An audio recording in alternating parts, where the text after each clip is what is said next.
Halo anak-anak, apa kabar? Kali ini kita akan mempelajari tentang teks eksposisi.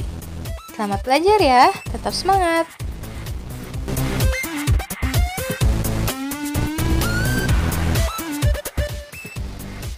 Pengertiannya yaitu merupakan teks yang berisi informasi dan pengetahuan yang dimuat secara singkat dan padat disertai pendapat penulisnya.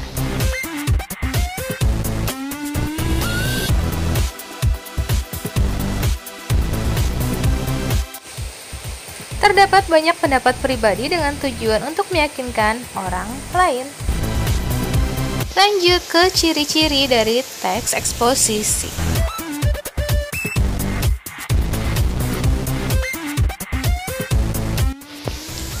Terbagi menjadi dua. Yang pertama yaitu memiliki gagasan. Gagasan berisi pernyataan yang dapat berupa komentar, penilaian, dan saran penulis terkait topik yang dibahas. Berisi dorongan dan bujukan untuk mengajak pembaca menyikapi suatu permasalahan. Ciri yang kedua yaitu mengandung fakta. Fakta merupakan kejadian atau peristiwa yang benar-benar terjadi. Tujuannya untuk memperkuat gagasan agar lebih meyakinkan halayak. Selanjutnya, bentuk dari teks eksposisi.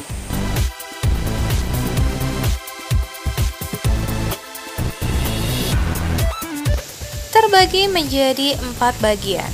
Yang pertama yaitu lisan.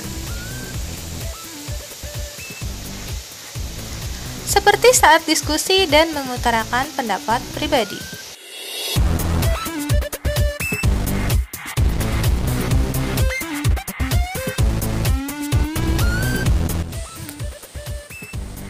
Kedua berupa tulisan,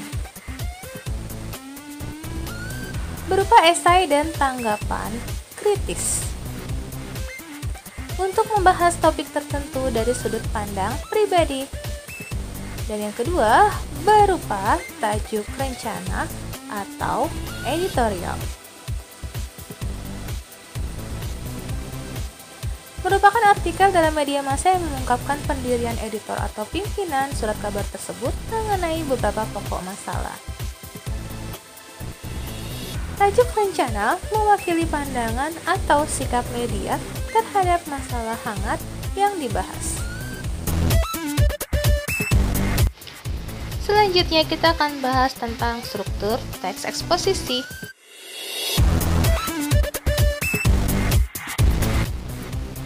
Terdiri dari 3 bagian struktur. Yang pertama yaitu pembuka atau disebut dengan tesis. Berisi pernyataan pendapat sang penulis tentang topik atau isu yang akan dibahas di sepanjang teks.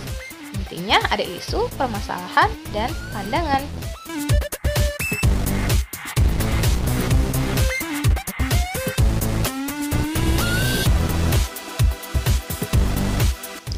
Contohnya, isu lingkungan, permasalahannya banjir, pandangannya penyebab atau solusi banjir.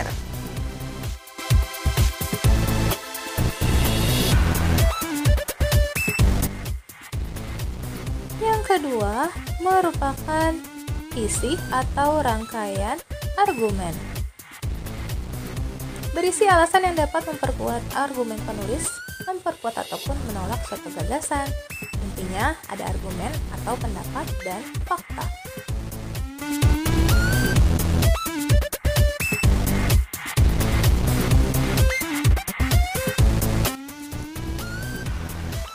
Contohnya,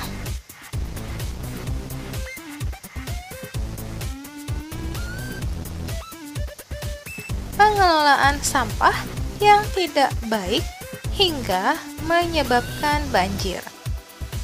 Sikap masyarakat yang belum sadar tentang pentingnya menjaga bantaran sungai. Upaya pemerintah dalam mencegah banjir yang selalu datang, khususnya pada musim hujan.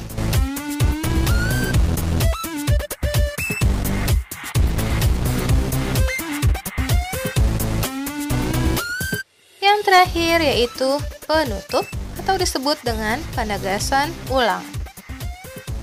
Berisi penegasan ulang pendapat penulis yang dirangkum dalam suatu pernyataan simpulan.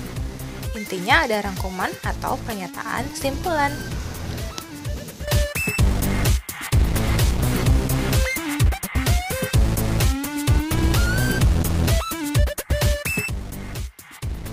Contohnya, masalah tersebut belum cukup, kebijakan tersebut makin memperjelas. Dengan demikian, hal tersebut dapat. Selanjutnya, kita akan bahas tentang pola pengembangan.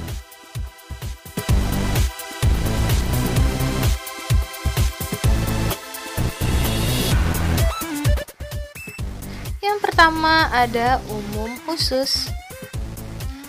Meletakkan ide pokok di awal paragraf diikuti oleh ide-ide penjelas.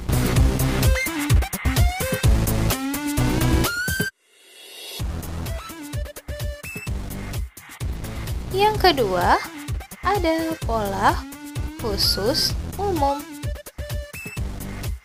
Dibuka dengan hal-hal yang bersifat khusus, lalu diikuti hal-hal yang bersifat umum.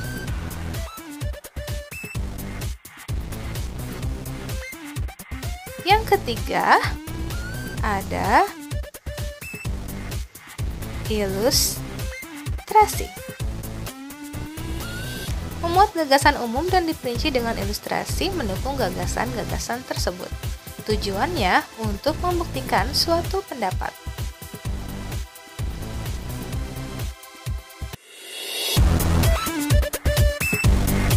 Yang terakhir, ada perbandingan. Membandingkan benda, keadaan, atau hal yang dapat tentukan persamaan atau perbedaannya. Sekian pembahasan kali ini, semoga kalian bisa memahaminya. Sampai jumpa.